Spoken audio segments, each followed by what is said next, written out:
Welcome to view point. మారుతున్న జీవనశైలి కారణంగా అనేక మంది ఎదుర్కొంటున్న తీవ్రమైన ఆరోగ్య సమస్యల్లో ఇన్సులిన్ రెసిస్టెన్స్ ఒకటి. శరీర కణాలు ఇన్సులిన్ కు సరిగ్గా స్పందించకపోవడంతో రక్తంలో చక్కెర స్థాయిలు పెరిగిపోయే ఈ పరిస్థితి భవిష్యత్తులో టైప్ 2 డయాబెటీస్ కు దారితీసే ప్రమాదం ఉంది.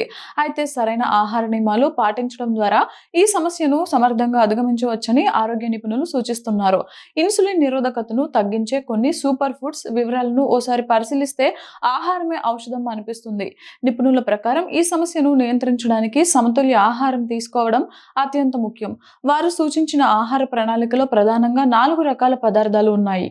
పండ్లు, బెర్రీలు, అవకాడో, ఆపిల్, జామకాయ వంటి పండ్లను తీసుకోవాలి. వీటిలో యాంటీ ఆక్సిడెంట్లు, ఫైబర్ పుష్కలంగా ఉండడం వల్ల ఇవి రక్తంలో చక్కెర శోషణను నెమ్మదింపచేస్తాయి. కూరగాయలు, బెండకాయ, బ్రోకలీ, పాలకూర, కాకరకాయ వంటివి ఆహారంలో భాగం చేసుకోవాలి. వీటిల్లో కార్బోహైడ్రేట్లు తక్కువగా, ఫైబర్ ఎక్కువగా ఉండడంతో రక్తంలో గ్లూకోజ్ స్థాయిలు స్థిరంగా ఉంటాయి. ప్రోటీన్లు, గుడ్లు, చేపలు, పన్నీర్, పప్పు, ధాన్యాలు శరీరానికి అవసరమైన ప్రోటీన్ను అందించి ఇన్సులిన్ సెన్సిటివిటీని మెరుగుపరుస్తాయి. ఇవి కండరాల ఆరోగ్యానికి కూడా తోడ్పడతాయి. ఆరోగ్యకరమైన కొవ్వులు, ఆలివ్ ఆయిల్, బాదం, జీడిపప్పు వంటి నట్స్, గుమ్మడి గింజలు, చియా విత్తనాలు తీసుకోవడం మంచిది. వీటిలో ఉండే ఒమేగా 3 ఫ్యాటీ యాసిడ్స్ శరీరంలో ఇన్ఫ్లమేషన్ను తగ్గించి ఇన్సులిన్ పనితీరుకు సహకరిస్తాయి.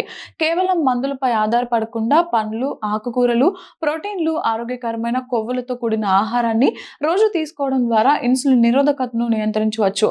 ఇలాంటి సహజమైన మార్పులతో డయాబెటిస్ వంటి దీర్ఘకాలిక వ్యాధుల ముప్పు నుంచి బయటపడి ఆరోగ్యకరమైన, ఉత్సాహవంతమైన జీవితాన్ని గడపవచ్చని నిపుణులు భరోసా ఇస్తున్నారు.